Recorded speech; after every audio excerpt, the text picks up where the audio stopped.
There are 13 secrets about children under 3 that pediatricians know, but parents are never told. But I'm about to spill all of them because here's the thing. Not knowing these secrets can make these years feel like you're in survival mode, but knowing them can turn these difficult years into some of the best ones. So let's get started with the big one.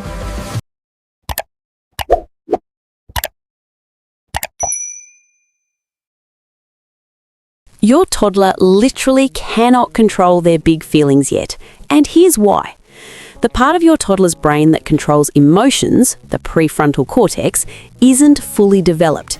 In fact, it won't be fully developed until they're 25 years of age.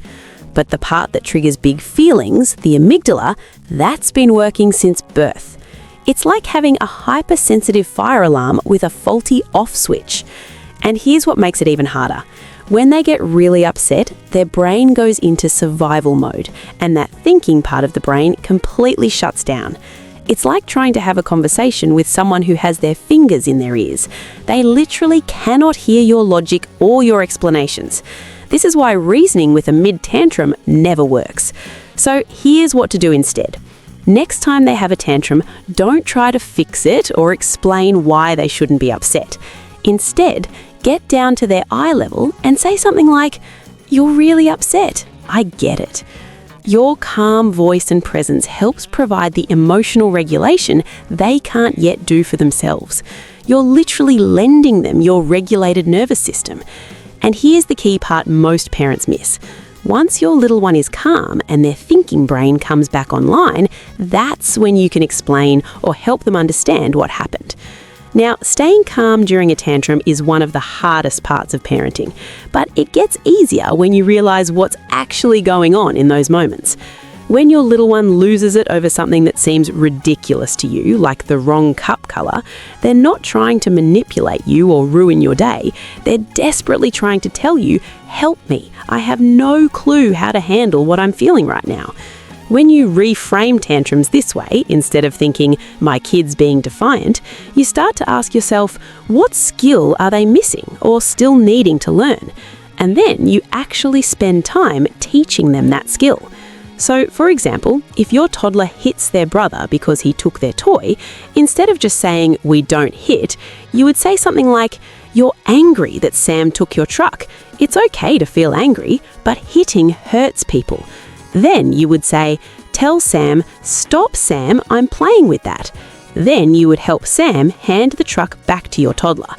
When you do this, you've actually given them the words to use instead of their hands. And the next time that they're angry, they'll have something else to try. But here's the reality. Even though they now have this new tool, you're going to need to teach it to them again and again and again. This is because your toddler's brain is like a sponge, but a really slow sponge that needs to absorb the same thing many, many times before it sticks. Think of it like this. You wouldn't expect them to remember how to tie their shoes after showing them once, right? It's the same with behavior. They need tons of practice. So instead of getting frustrated when you're repeating yourself constantly, remember that each time you calmly say "gentle hands," you're helping your child's brain learn. It's not that your toddler isn't listening, it's that they're still building that skill. Celebrate the tiny victories like, "Wow, you're using gentle hands with the dog," because those little moments of success are signs that your repetition is actually working. Now, here's how to make those repeated instructions more effective. Tell them what to do, not what not to do. Think about it. If someone told you, "Don't take Highway 5, but didn't tell you which road to take, you'd be confused about how to get to where you're going. The same thing happens in your toddler's brain when you tell them what not to do. When you say, "Don't run," your child's brain thinks, "Okay, but what should I do instead? Skip? Crawl? Dance?" They literally don't know what the right choice is. But when you say "walking feet inside," they have a clear picture of exactly what you want, and they're much more likely to actually do it. So the next time your toddler is doing something you don't want, don't tell them to stop. Instead, tell them what to do. So "stop making a mess" becomes "put the toys in the basket." "Stop yelling" turns into "use your inside voice." And "don't hit" becomes "gentle hands." This approach of telling them what to do instead of what not to do is actually one of 8 common phrases I recommend parents rethink, as they just don't send the message we intend. If you want to know what those other 7 phrases are, just download my free guide, 8 parenting phrases to rethink and what to say instead. And you can get that by clicking the link in the description below. Now, even with the clearest instructions, there is one simple technique that will dramatically improve how well your toddler actually responds to you. Count to 10 before you repeat yourself. Now, here's why this changes everything. Your toddler needs time to hear your words, understand what those words mean, figure out how to do what you're asking, and then actually start moving their body to do it. Now, as adults, we do this instantly, but toddlers need way more time. Their brain is still building these process pathways. So the next time you give your little one the instruction, say it once clearly, please put the blocks in the box. Then count to 10 in your head and just wait and watch. You'll be shocked at how often they actually do what you ask when you give them those extra seconds to process it. And when they do follow through, for example, your toddler finally puts those blocks in the box, you might naturally say, "You're so smart," or "You're perfect." But research shows that this kind of praise can actually backfire. And here's why. When you praise who they are, so "you're so smart," instead of what they did, kids start to believe that their abilities are fixed. They think, if I'm smart, things should be easy for me. So when they hit something challenging, they panic and they give up to protect that smart label. Here's what works better. Praise the specific effort or strategy they use. So you might say, "You listened and put every block in the box," or "You kept trying even when it was tricky," or "You figured out a way to make them all fit." This teaches them that success comes from effort, strategy, and persistence, things that they can control. It builds what psychologists call a growth mindset, the belief that abilities can be developed through hard work. And kids with this mindset actually seek out challenges because they know struggling means that they're learning. Now, you can master every technique I've shared so far, but there is one thing that will sabotage all your best parenting efforts, and that's hunger. Toddlers need to eat every 2 to 3 hours because their little bodies are growing machines. And that means they need to eat 5 times a day. So breakfast, morning tea, lunch, afternoon tea, and dinner. So when your little one's behavior suddenly falls apart, don't assume it's defiance. Instead, check the clock. If it's been more than 2 to 3 hours since they last ate, give them something to eat fast. You'll be shocked at how often food fixes the behavior problems. Now, even when your toddler is well-fed, there's another thing that can still undermine your progress. When different people in your child's life have different rules and responses, it creates confusion and actually encourages more testing behavior. Think about it.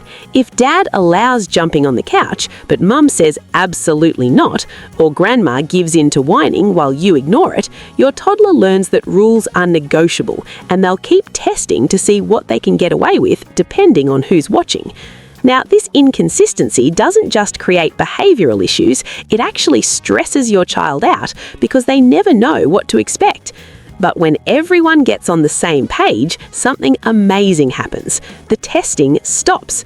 Your child feels secure knowing that the rules are the same everywhere, so they can relax and cooperate instead of constantly checking where today's rule. Boundaries are.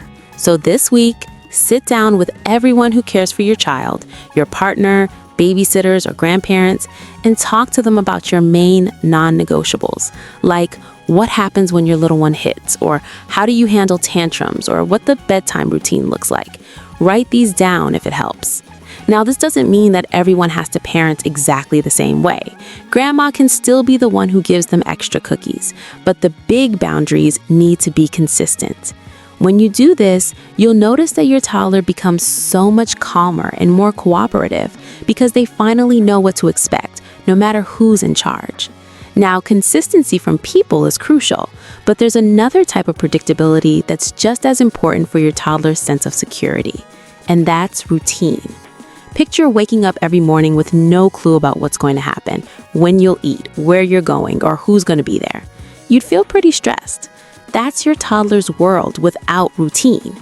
But when they have consistent routines, so for example, they wake up, have breakfast, brush their teeth, get dressed, and then play, They feel safe and in control.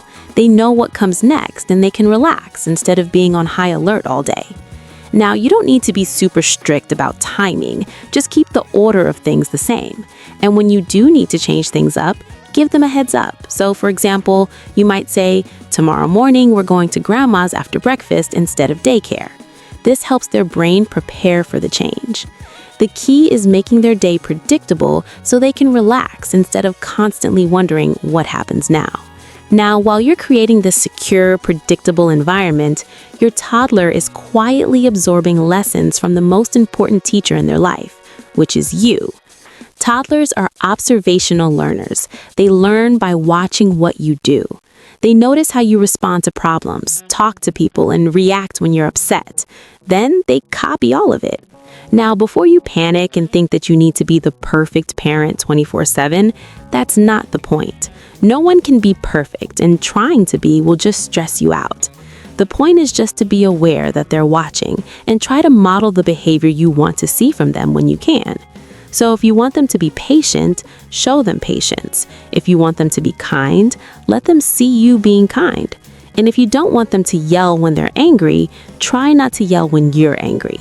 And when you do make a mistake, for example, accidentally yell, which might happen because we're human, use it as a teaching moment. Say something like, "I'm sorry I yelled. I was feeling stressed that we were running late. I shouldn't have yelled, and next time I'll try to take some deep breaths to calm down."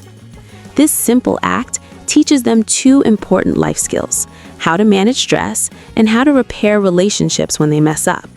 Now, speaking of teaching life skills, here's something that might go against every parenting instinct you have, but it's actually one of the most important things you can do for your child's development, and that is let them struggle. I know it is physically painful to watch your child get frustrated trying to put on their shoes for the 10th time, especially when you're running late. But here's the thing. The struggle itself is where the real learning happens. When they finally get that shoe on after trying and trying, their brain learns, hey, I can do this. And these inner strengths help them feel confident about taking on new challenges as they get older. Now, the goal isn't to make them suffer. It's about giving them a moment to try before you step in. And if they ask for your help or give you that, please help me look, absolutely step in, but guide them through it rather than doing it for them. So you might say, let's pull the tongue back, then put your toe in, then push your heel down. This way they learn how to do it and feel proud when they succeed. And as your little one experiences these successes, something awesome happens. They grow more confident and naturally start wanting more independence and control. And one way that they flex this newfound control is by wanting to make their own choices about everything from what they wear to what they eat. But here's the problem. Too many choices actually overwhelms their developing brain. You'll notice that they get frustrated, keep changing their mind, or just have a complete tantrum. When this happens, they're not trying to be difficult. Their brain simply cannot process all of those options. So to avoid this, keep it simple. Only give them two choices. So instead of asking, what do you want to eat? Try, do you want a banana or an apple? And then let them point to their choice.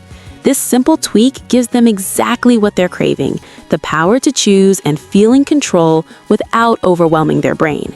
And as a result, you'll notice fewer tantrums over decisions, and generally your day becomes a lot easier.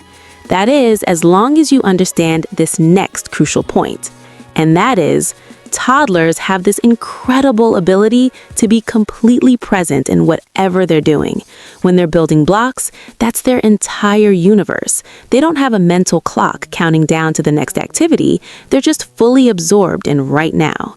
So when you suddenly announce it's time to go, you're essentially ripping them out of their happy place with zero warning. It's like someone changing the channel on your favorite show right at the most exciting part. Now, the solution isn't to avoid transitions. It's to help them prepare for what's coming by creating clear endings to activities. But here's the challenge. How do you create a clear ending to something your toddler never wants to stop doing? And how do you make them feel finished instead of frustrated? Well, there's actually a simple method that works every time, whether you're dealing with screen time, meltdowns, playground battles, or bedtime wars. The secret is helping your child reach what feels like a natural conclusion, even when there isn't one. And in this video, I walk you through exactly how to do this for any situation. You'll get the specific words that work, the perfect timing, and I'll show you the mistake that actually makes transitions harder so you can avoid them completely. So if you're tired of every time to go turning into a battle, watch that video next as it'll change everything.